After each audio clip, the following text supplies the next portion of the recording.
So we're going to be drawing, and pretty much for the next 4 days after today in the afternoon we'll be working on drawing. So maybe take a minute and change gears, and if you want to work on the drawing boards you're already working on, that's fine. If you've got crayons, go ahead and get them out. And you're welcome to work on your drawing boards that have the paper pad. That would actually be the nicest. You'll get the nicest finished drawings if you do use those boards. When I was here in February, we talked a little bit about main lesson books.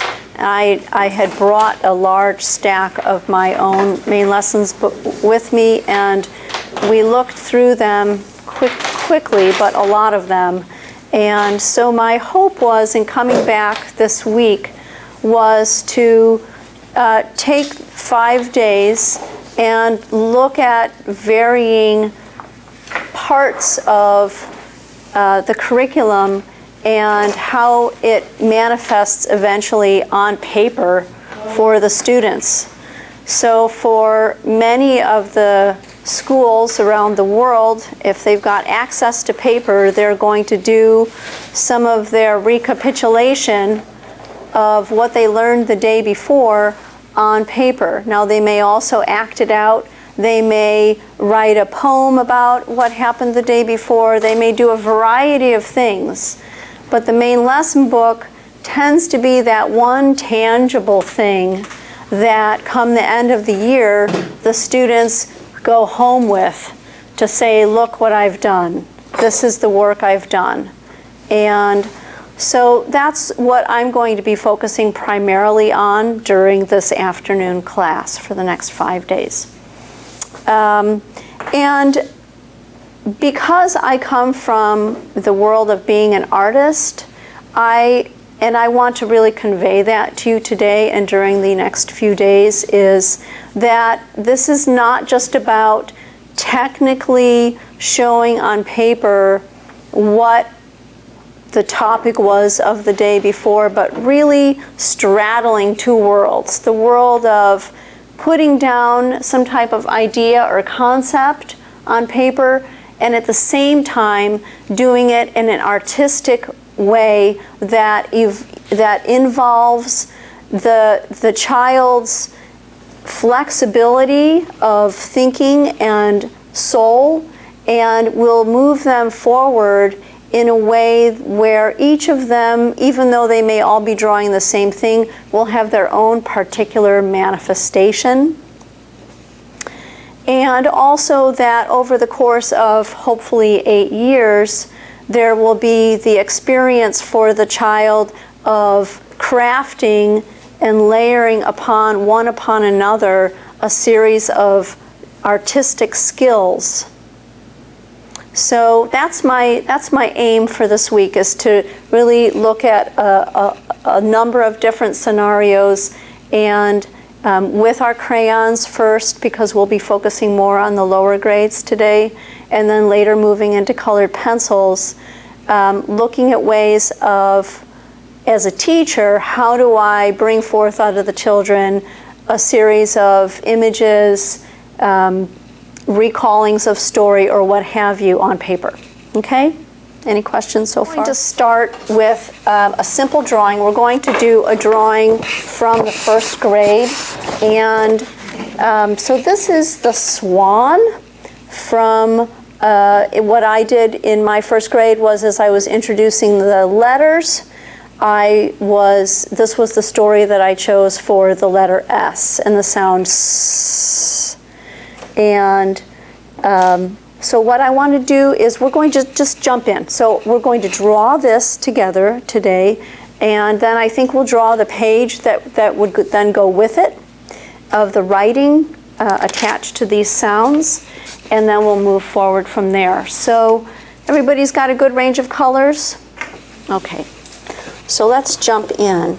A couple things that I would very first work with my students on is orienting themselves to the crayons. And the block crayon has a huge amount of versatility. It can be drawn from a corner to make a very thin line. It can be drawn from its shortest width, its wider width, and its most wide width. So we have the corner, which I don't use a lot in the early grades, the baby bear side, the mama bear side, and the papa bear side.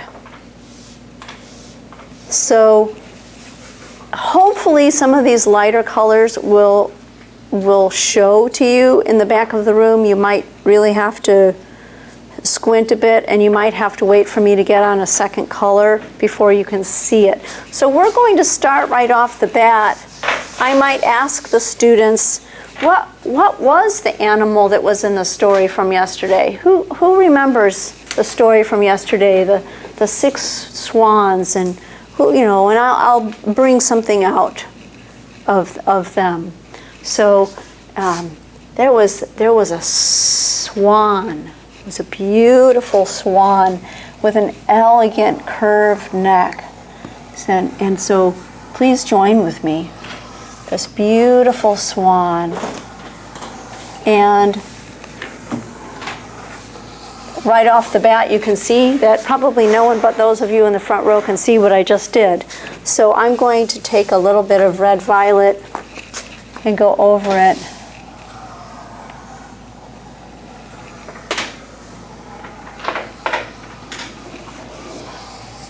Beautiful swan, so elegant. And then I'm going to start, and of course by now, one of the students, at least one, has said, well, that's an S. Oh, and we can look at it. Oh, look at what it does here, this form, and I might even have them trace that in the air. Yes. And then we'll continue to build this. So out of the beak comes this lovely head. And out of the elegant neck, we can come in with our papa bear, coming around this last bend, start to fill out this beautiful swan.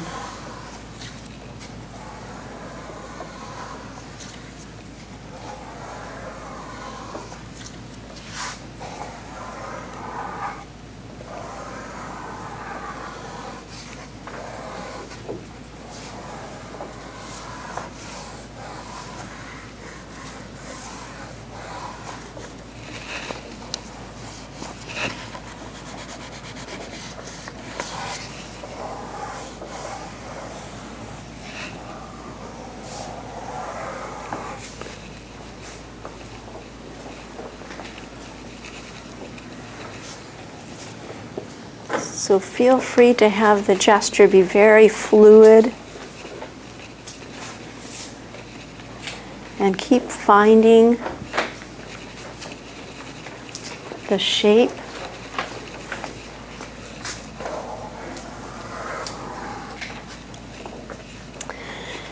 But this swan, it's not in a snowy field or anything. It is in a pond.